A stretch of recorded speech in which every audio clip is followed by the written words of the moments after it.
우리는 수련회를 통해서 한 가지 메시지를 좀 살펴봤어요.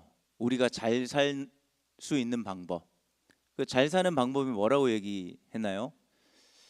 복잡하게 생각하지 않고 뭐였죠? 하나님이 우리를 만들어 주신 대로 그렇게 살아가면 됩니다. 하나님이 우리를 만들어 주신 그 존재와 방식대로 살아갈 때 우리는 잘 살 수 있다라고 이야기를 했어요. 여러 가지 측면에서 그 만들어 주신 존재와 방식을 설명할 수 있지만 이번 수련을 통해서 우리가 주목했던 키워드는 어디였습니까? 연결이었어요. 연결된 나로 살아갈 때 우리는 잘 살 수 있다고 했어요. 뭐 돈이 있고 성공을 하고 많은 성취를 하고 건강하고 이런 것도 잘 삶의 한 가지 기준이 될 수 있지만 그보다 더 근본적인 의미에서의 잘 삶은 우리가 연결된 존재로 만들어졌고 그렇게 살아가도록 우리에게 그러한 소명들을 주셨는데 그 일들을 잘 감당할 때 우리는 잘 산다라고 이야기를 할 수 있는 거예요. 연결된 저와 여러분 어디에 연결되어 있습니까? 감사합니다. 너무 좋습니다. 어디에 연결되어 있죠? 하나님과 연결된 나와 우리. 그리고 또 어디에 연결되어 있다 그랬어요? 그렇죠. 우리가 서로 연결되어 있습니다. 그래서 하나님과 잘 연결되어서 그분이 주신 것들을 누리고 그분께 반응하고 서로가 잘 연결되어서 서로에게 주고 받고 티키타카 소통하며 살아가는 게 이런 또 재밌네요. 이런 게 우리가 말하는 성경이 말하는 하나님이 말하는 잘 사는 겁니다. 그런 의미에서 오늘 야고보서를 살펴보면 잘 사는 지혜를 우리에게 이야기해 줘요. 오늘 본문에 교회를 다니는 사람이든 안 다니는 사람이든 누구든지 지혜롭기를 원할 겁니다. 오늘 말씀에는 두 가지 지혜가 나오죠. 어떤 지혜가 나옵니까? 땅에서 오는 지혜와 어디서 오는 지혜입니까? 하늘에서 오는 지혜가 있어요. 땅에서 오는 지혜를 어떻게 설명하고 있습니까? 16절 말씀 한번 띄워주시겠습니까? 16절 말씀 한번 같이 읽어볼까요? 시작. 시기심과 경쟁심이 있는 곳에는 혼란과 온갖 악한 행위가 땅으로부터 오는 지혜를 두 가지 단어로 이야기하고 있어요. 뭡니까? 시기심과 경쟁심입니다. 감사합니다. 여기서 시기심이란 단순히 어떤 개인적인 질투심을 말하는 게 아니에요. 원문의 뜻을 좀 더 정확하게 이런 겁니다. 강한 감정 혹은 지나친 열정. 내가 저 사람을 보면서 저 사람 잘생겨서 부럽다. 저 사람 가지고 있는 게 너무 많아서 질투난다. 라는 이 질투와 시기심, 개인적인 어떤 감정이 아니라 어떤 대상에 대한 강한 감정과 지나친 열정을 우리가 여기서 말하는 시기심이라고 이야기하는데요. 그럼 어떤 감정, 어떤 지나친 열정일까요? 그건 이런 겁니다.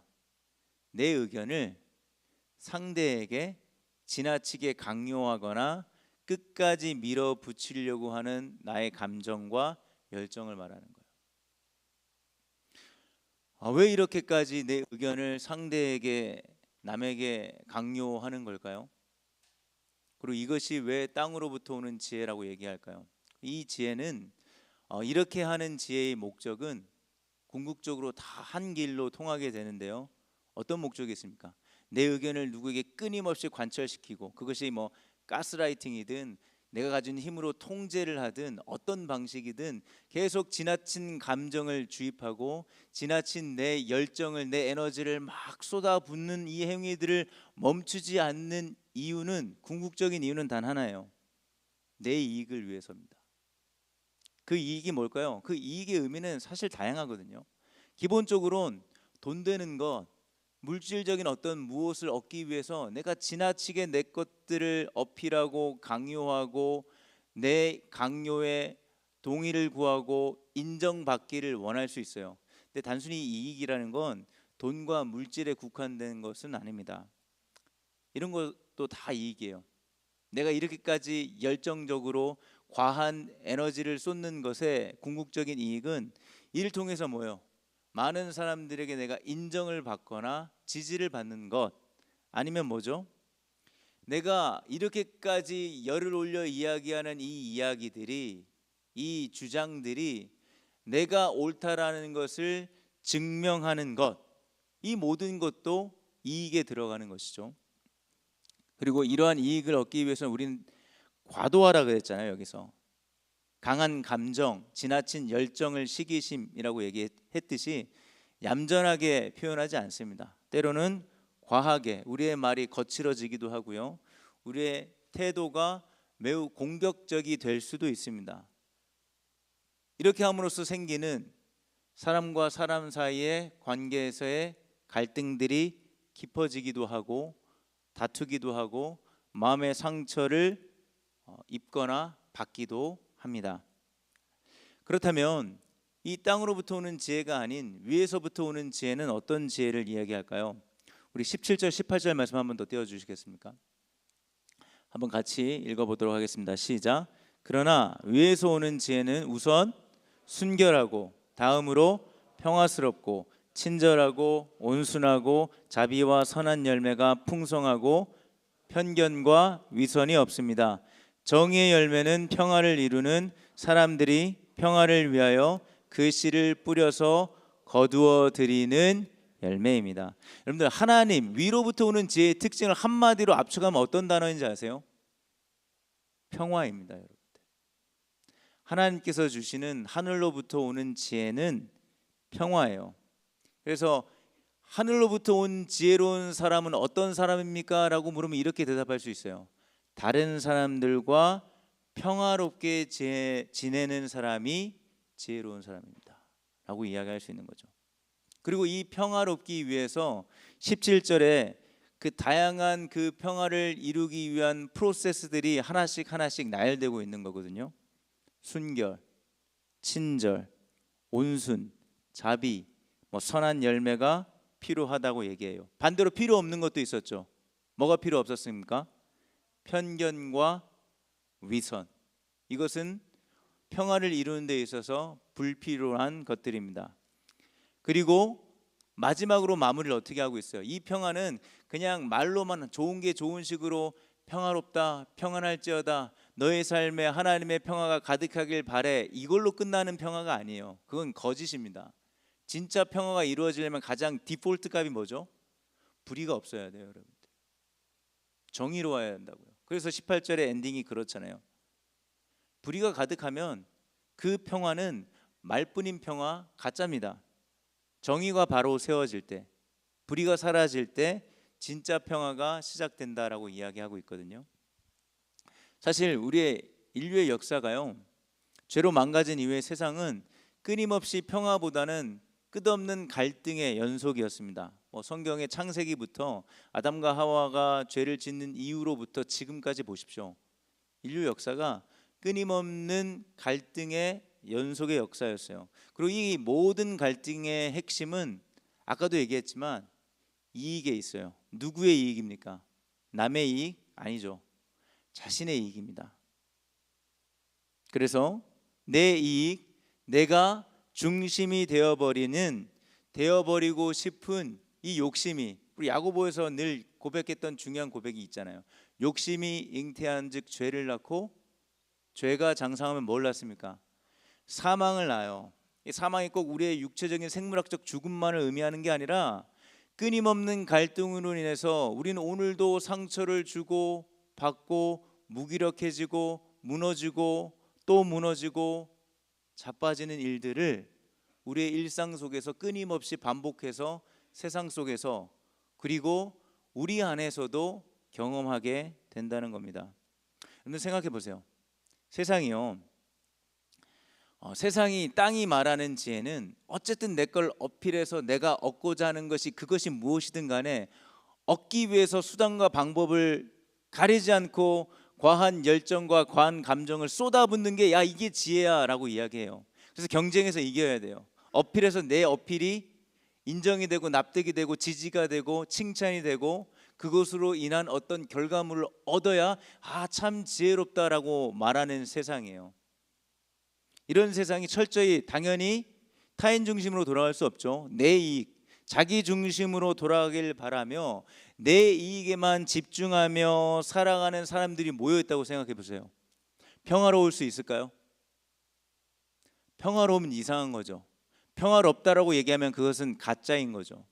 그런 사람들이 모여서 관계를 맺는다, 연결이 된다, 함께 살아간다, 그곳에는 평화가 없습니다. 평화롭게 사는 것은 불가능한 일입니다.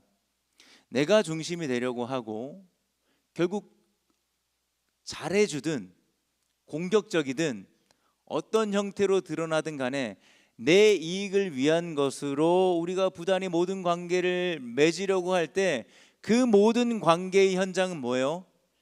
전쟁터입니다, 여러분들. 그래서 우리는 어떻게 살아갑니까? 세상 사람들 어떻게 살아가고 있는 것을 잘 산다고 이야기하고 있어요. 남의 배고픔에는 사실 관심이 없습니다. 내 이익이잖아요. 내 배부른 것만 중요하게 생각합니다. 내가 편안하기 위해서 누군가의 불편한 모습은 보지 않길 원하고 신경 쓰고 싶지 않습니다. 경쟁과 어떤 결과물, 성과물, 효율을 강조하는 세상 속에서 누군가의 어떤 고통, 슬픔, 아픔을 생각하는 건 사실 사치에 가깝습니다.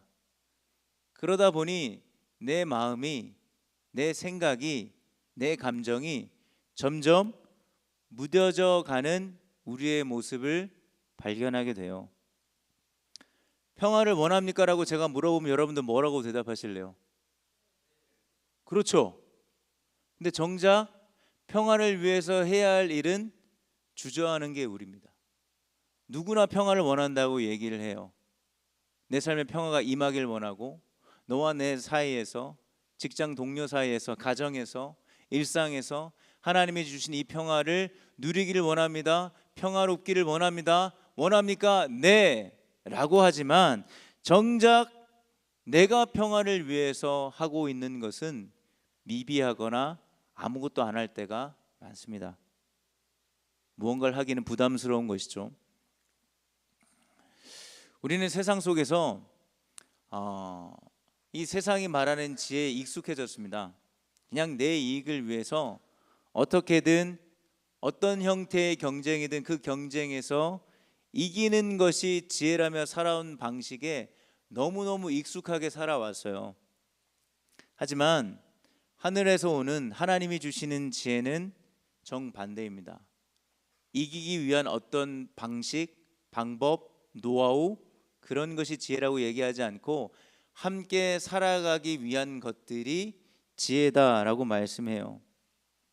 그래서 오늘 우리 이 말씀 앞에 우리는 너무나 익숙한 땅의 지혜를 벗어버리고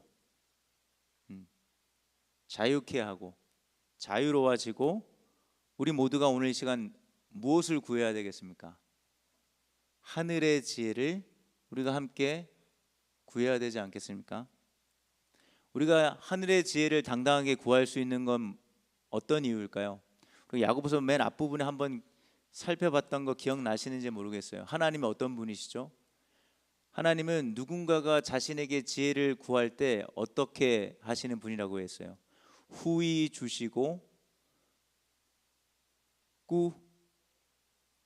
꾸짖지 않으 하시는 분이에요. 우리가 세상의 지혜가 아닌 이것을 내려놓고 벗어버리고 하늘의 지혜를 구할 때 그게 누구든지 상관없이 하나님은 후히 주시고 네가 감히 그렇게 살면서 나에게 이런 지혜를 구한다고? 꺼져! 이런 분이 아니라요, 후히 주시고 꾸짖지 않으시는 분이기에 우리 오늘 이 시간 우리의 형편, 우리의 상황, 영적인 어떤 분위기, 내 지금 수준, 환경과 상관없이 오늘 말씀 앞에 우리 모두가 동일한 출발선에서 반응할 수 있는 거예요. 뭐 하는 겁니까? 땅의 지혜를 주님 내려놓겠습니다. 그리고 하늘의 지혜를 구하겠습니다.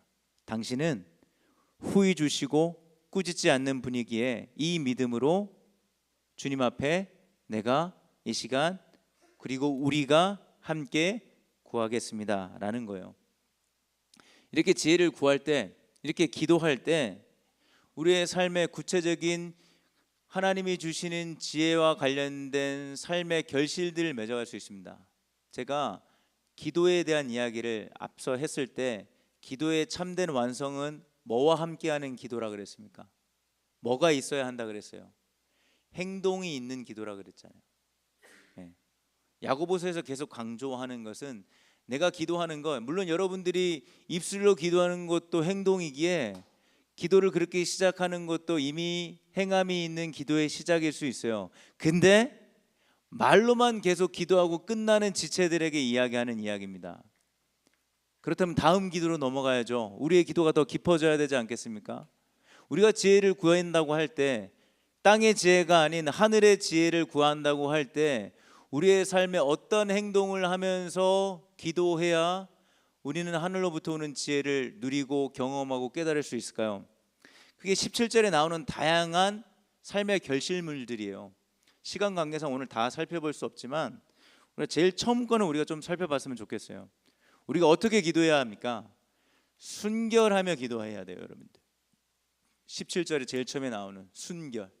우리가 하늘 지혜를 구할 때 순결하며 하나님께 구할 수 있어야 합니다. 이 순결이라는 게 어떤 걸까요? 순결의 핵심은 이런 거예요. 여러분들이 순결합니까? 아니라는 걸 인정할 수 있는 겁니다. 우리는 결코 순결하지 않습니다. 완벽하지 않음을 인정하고요, 하나님 앞에서 너무나 땅의 지혜에 찌들어져 있는 내 모습을 그대로, 더러워진 얼룩덜룩한 내 옷, 내 마음, 내 모습 그대로를 주님 앞에 나아가는 겁니다.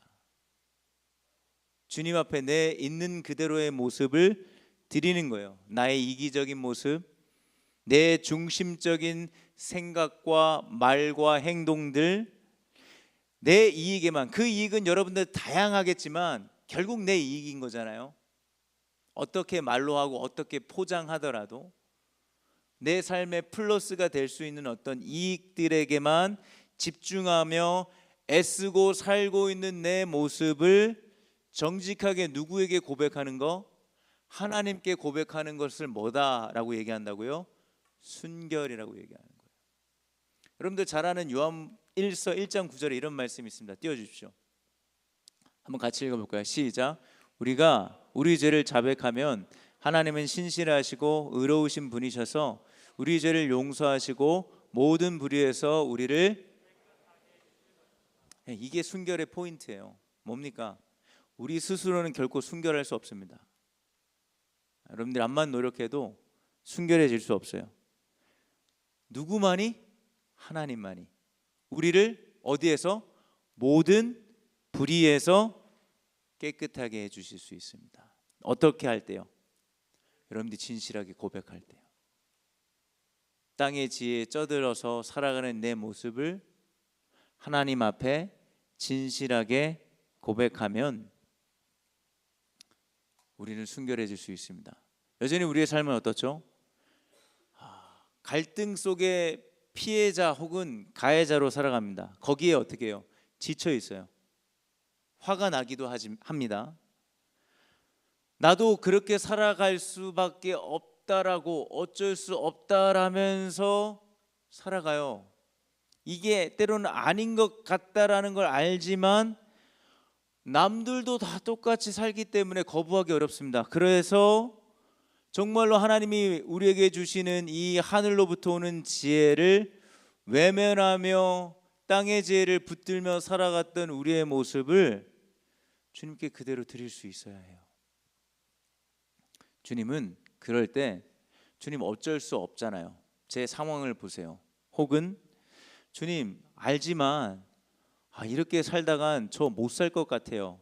외면하고 싶습니다. 모른 채 하고 싶습니다. 라는 그 자리에서, 혹은 좀 더 제 삶이 하나님의 지혜를 구하며 그 지혜를 붙들고 살아가서 더 나은 삶을 살면은 좋겠지만 내 마음은 있지만 육신이 연약해서 여전히 조금 그런 선한 마음을 갖다가 되돌아오고 넘어지고 실패하고 무너지는 그 반복하는 그 실패의 자리에서 우리 하나님께서 저와 여러분들을 회복시킨,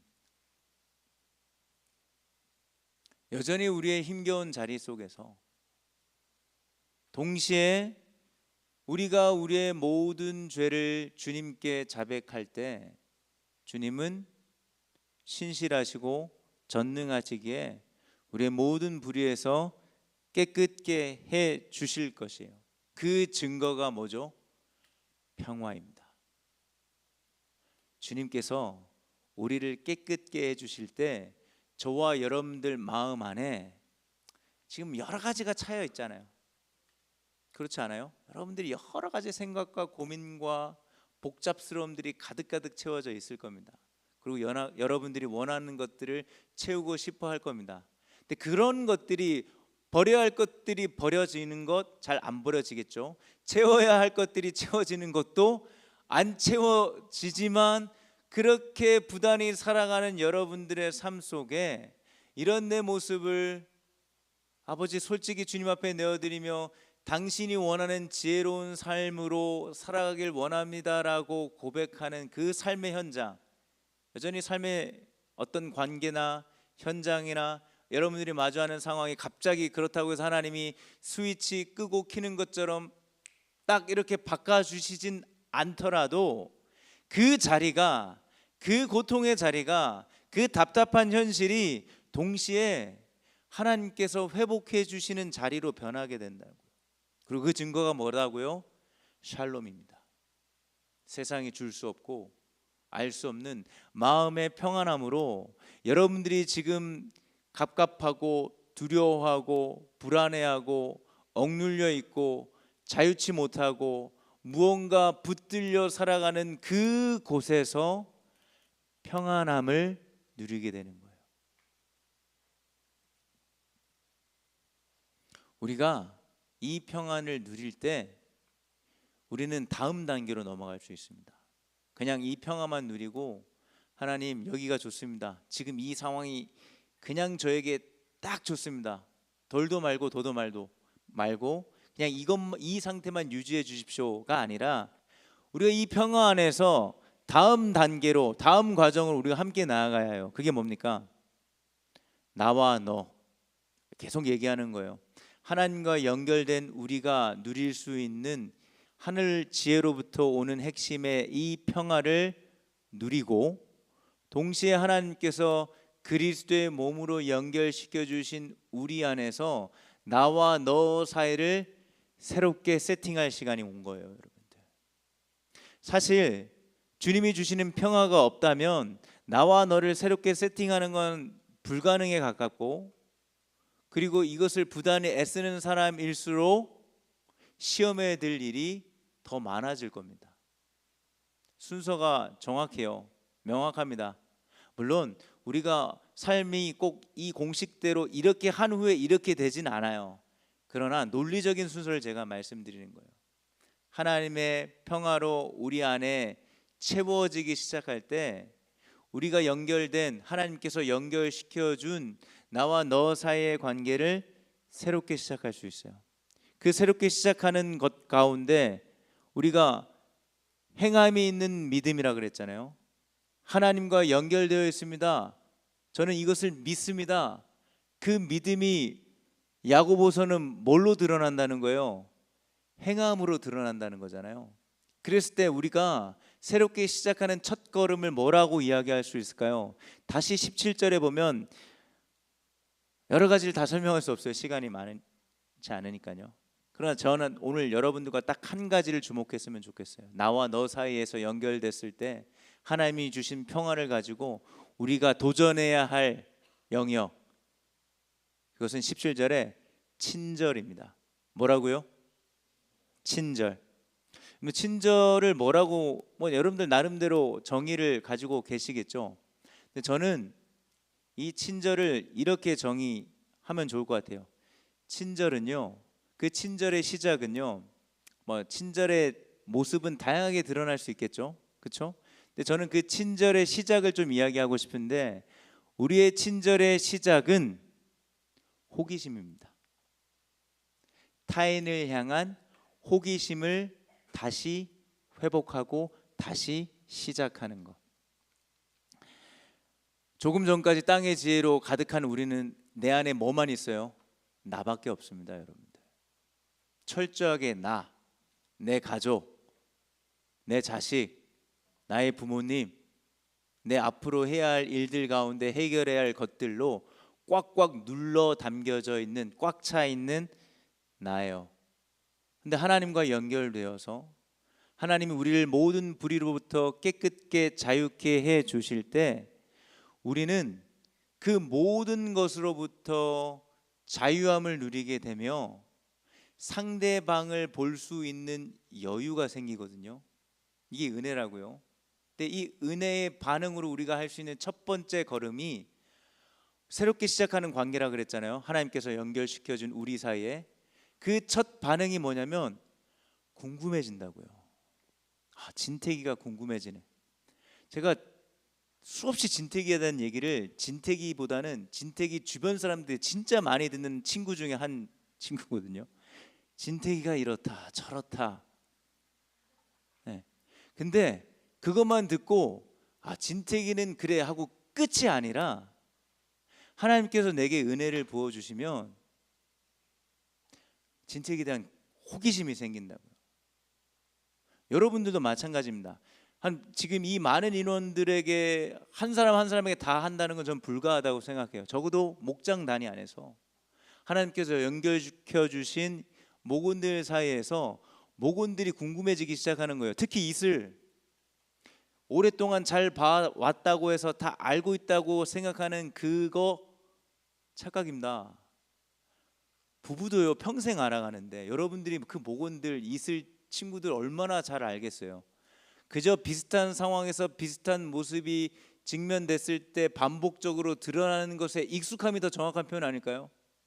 그 사람이 과연 그 모습이 전부일까요? 똑같은 상황이 반복될 때 똑같은 우리가 반응을 하지 않습니다. 뭐 이라 그래서 항상 이스러운, 아이라 그래서 항상 아이스러운 반응을 하나요? 안 그렇거든요. 그런 성향이 강하지만 이가 아이가 될 수도 있고 아이가 이가 될 수도 있는 거잖아요. 다양함이 우리 안에 있어요. 근데 우리에게 주어지시는 평화 가운데 주어지는 우리의 심적, 육적인 여유, 평화, 안식이 생기면 드디어 우리 사이 안에서 누군가를 익숙한 시선으로 바라보는 게 아니라 궁금해져요. 진짜 우리 연애할 때 제일 처음에 어떤 감정이 충만해지는 거예요? 좋은 감정이 어떻게 드러나는 겁니까? 저 사람에 대한 호기심과 관심과 궁금함이잖아요. 이쪽은 연애를 안 하시는군요. 표정들이 되게 모르고 어둡네요. 별 차이 없습니다. 그렇잖아요. 우리가 우리가 그렇게 알아가는 것에 대한 관심으로 다가가게 되잖아요. 저는요 그렇게 생각합니다. 아까 하나님의 하늘의 지혜는 뭐가 없다 그랬죠? 편견이 없다고 했죠. 그렇죠? 상대를 보면서 호불호를 나뉘고요, 상대를 가려가면서 내가 좋아하는 사람들에게만 호기심을 갖고 불편하거나 싫은 사람들에게는 단절하는 게 아니에요. 편견 없는 게 하늘의 지혜입니다. 나와 달라 불편하고 안 맞는 사람들 향한 궁금함, 저 사람이 저렇게 하는 것에는 분명한 어떠한 이유가 있다. 그리고 이 사람도 우리와 함께 공동체 안에서 함께 신앙생활을 할 수 있을 것이라는 기대를 포기하지 않는 것, 전 이게 친절이라고 생각해요. 뭐 예쁘게 말하면서 친절 혹은 어떤 행동의 어떤 매너스러움, 저는 그건 빙산의 일각이라고 생각합니다.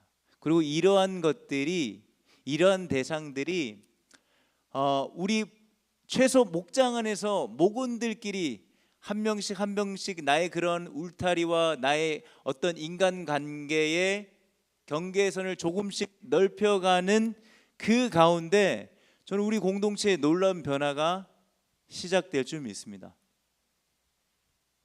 저만 믿는 건가요? 여러분도 믿는 거죠? 네. 물론 이 일은 단연코 힘듭니다. 사서 고생하는 자리 맞습니다. 그래서 우리가 앞에서 찬양했던 고백 중에 이런 고백 우리가 했던 거 기억나세요? 우리가 지금의 현실을 보고 내가 지금 경험하는 것으로 보면 긍정적인 어떤 동기에서 움직이기보다는 부정적인 게 훨씬 많을 때가 많아요. 그러나 우리가 지금 겪는 경험이 전부가 아니라는 것. 우리가 지금 기다리는 나라가 있잖아요. 우리가 다 기다리는 나라가 있습니다. 어떤 나라죠? 하나님이 완성시킬 나라. 그 나라에 대한 기대가 우리에게 필요해요, 여러분들. 여러분들 잘 아는 이사야 11장 6절에서 9절 말씀에 보면 하나님 나를 어떻게 비유하고 있죠? 사자와 어린 양이 어떻게 합니까? 함께 너 죽고 나 살자 치고받고 싸우거나 미친 듯이 도망가며 사는 나라로 하나님 나라를 이야기해요? 아니잖아요. 사자와 어린 양이 함께 더불어 평화를 이루는 곳이 하나님 나라야라고 얘기하잖아요. 그렇죠? 표범이 새끼 염소와 함께 눕는 곳, 암소와 곰이 서로 친구가 된대요. 사자가 소처럼 풀을 뜯어 먹고요. 어린아이가 독사굴에 손을 넣었어요. 물려서 병원에 실려가는 나라? 아니잖아요. 넣어도 되는 세상, 넣어도 되는 나라. 이 나라가 하나님 나라인데 이 나라를 하나님께서 지금 완성시키는 중이고 오고 있다라는 것에 기대가 없이는 우리는 이 일을 하기 어렵습니다. 현실은 여전히 사서 고생의 자리고 안 하면 편해요. 하면 귀찮습니다. 불편해집니다. 여러분들의 어떤 크고 작은 결단이 필요한 자리입니다. 그러나 그럼에도 우리가 할 수 있는 이유가 있다면 여러분들의 성향, 여러분들의 노력이 아니에요. 어디에 주목해야 한다? 평화의 나라가 오고 있다. 우리 안에도 여전히 다양한 사람들이 있잖아요. 그렇죠? 이 안엔 사자 같은 사람도 있고 누군지 모르지만 여러분 또 사자를 어떤 이미지로 생각하고 있는지 모르지만 사자 같은 사람도 있고 어린 양 같은 사람도 있고 표범도 있고 새끼 염소도 있고 소도 있고 곰도 있고 어린 아이도 있고 독사도 있습니다. 그러나 이 다양한 구성원을 가지고 있는 이곳에 하나님 나라는요, 상대적으로 강하다고 해서 약자를 함부로 대하거나 무시하거나 파괴하지 않는 나라예요. 이 나라를 꿈꾸는 우리는 그것을 본받으면서 살아가는 곳이 교회가 되는 것이고요. 그래서 우리가 장차 마지막 날에 우리 모두가 평안을 이루며 살아갈 수 있는 그날을 우리가 기대하며 상상하며 하나님의 평화가 우리 가운데 임하기를 우리가 소망하는 것에서부터 다시 시작했으면 좋겠어요. 우리가 수련을 통해서 여러분들에게 같이 기도하며 촉구했던 것 중에 하나잖아요. 하나님에 대한 기대와 소망을 좀 다시 회복하는 수련회가 됐으면 좋겠다. 하나님이 하시고자 하는 일에 대한 소망과 기대를 다시 회복하는 청년들 우리가 됐으면 좋겠다. 하나님이 지금 이끌어 오실 이 땅에 완성시킬 그 나라를 조금 더 상상할 수 있는 우리가 될 수 있으면 좋겠다. 이게 우리의 삶에, 우리의 인생에 영원한 인생이 주어져 있습니다. 예수님을 믿든 안 믿든. 근데 이것이 우리의 하나님의 나라가 최종 결론이기에 지금 여러분들이 오늘 겪는, 이번 주에도 겪은, 다음 주에도 겪을 어떤 실망이 전부는 아닙니다, 여러분들. 그래서 우리는 다시 시작할 수 있는 거예요. 예전에 제가 아주 재밌게 봤던 드라마가 있습니다. 나의 해방일지라고 아세요?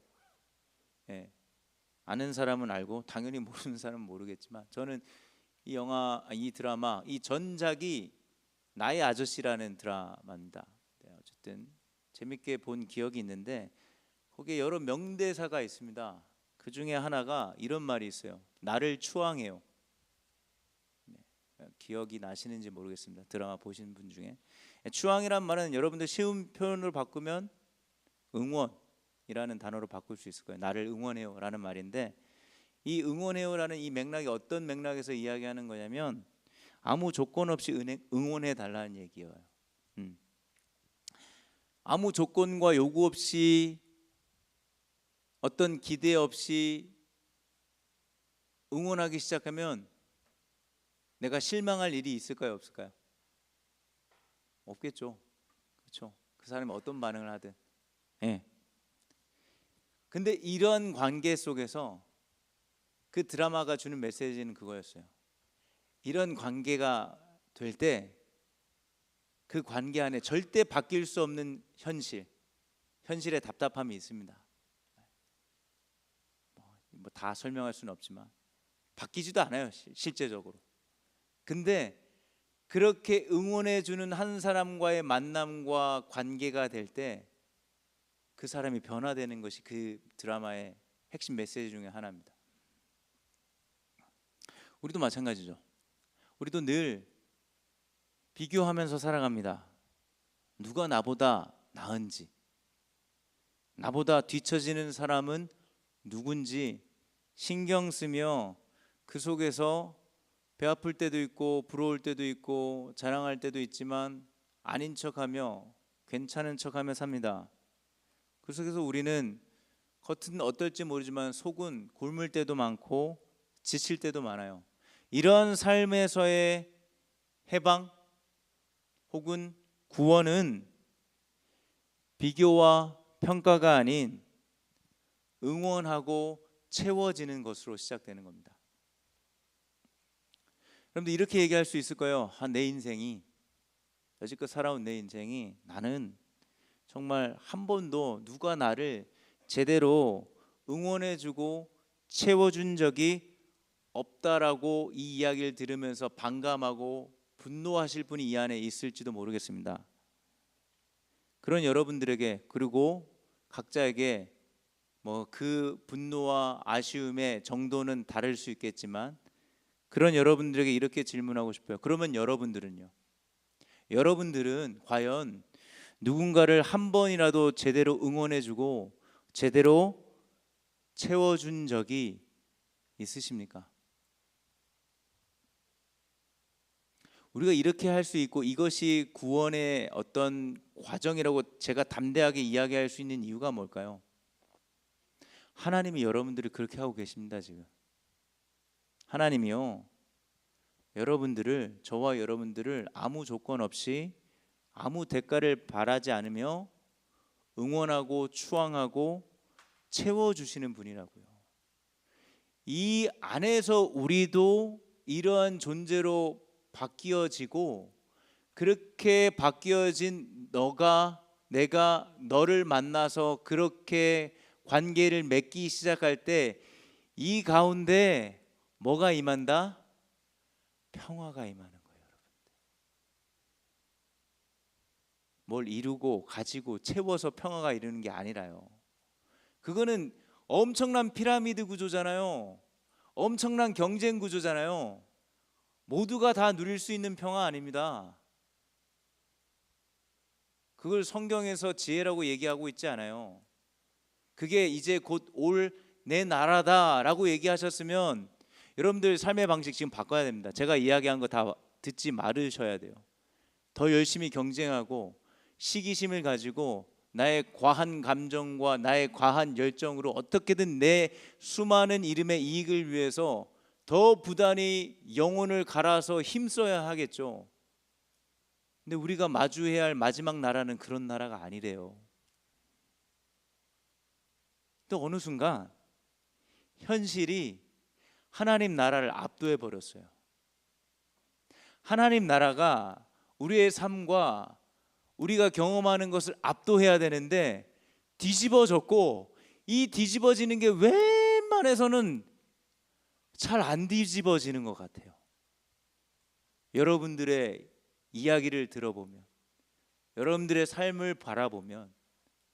웬만해서는 뒤집어지기가 어려운 우리의 모습을 우리가 서로 보고 있는 것 같습니다. 그러나 우리가 오늘 말씀을 통해 다시 기억했으면 좋겠어요.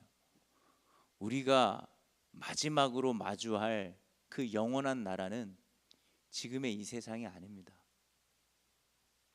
땅의 지혜로 살아가는 방식이 정말 잘 사는 나라가 아니라고요. 우리는 하나님과 연결되어 있습니다. 오늘 이 시간 연결된 하나님께 담대히 구합시다. 당신의 평화를 내게 주십시오. 당신의 평화를 내게 주십시오. 부단히 내가 이 평화를 애쓰려고 찾으려고 노력하지만 그렇게 하면 할수록 더 불안해지는 나를 이 시간 주님 앞에 그대로 내어드립니다. 당신의 평화를 내게 주십시오. 그리고 그 평화로 하나님께서 연결시켜 주신 나와 너 사이에 피스메이커로 평화롭게 살아가는 하늘의 지혜를 가진 자로 살아가길 원합니다. 말씀을 정리합니다. 지금 여러분들의 삶에서 지금 보기에는 쉽게 뒤집어지지 않을 그 삶의 형편들이, 정황들이, 상황들이, 경험하는 것들이 전부가 아닙니다. 하나님이 완성하실 평화의 나라가 분명히 있고 지금도 오고 있는 중입니다. 하나님의 나라에 대한 기대와 소망이 있기에 우리는요 놀라운 시도를 해볼 수 있는 거예요. 어떤 시도? 하나님이 주시는 은혜, 평화 가운데 상대에게 호기심을 가지고 관심을 가지고 익숙함이 아닌 기대감을 가지고 다가갈 수 있고요. 이전에 내가 할 수 없었던, 하더라도 정말로 억지로 해서 매번 지칠 수밖에 없었던 그 무엇으로 상대를 채우고 응원할 수 있는 존재가 된다는 것.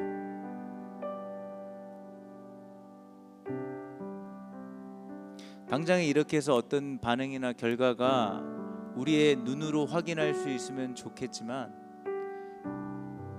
그렇지 않더라도요, 우리가 이렇게 할 때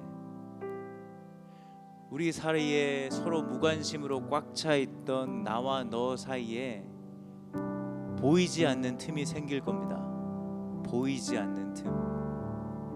그리고 그 틈을 평화로 채워가실 하나님의 일하심을 기대하셨으면 좋겠습니다.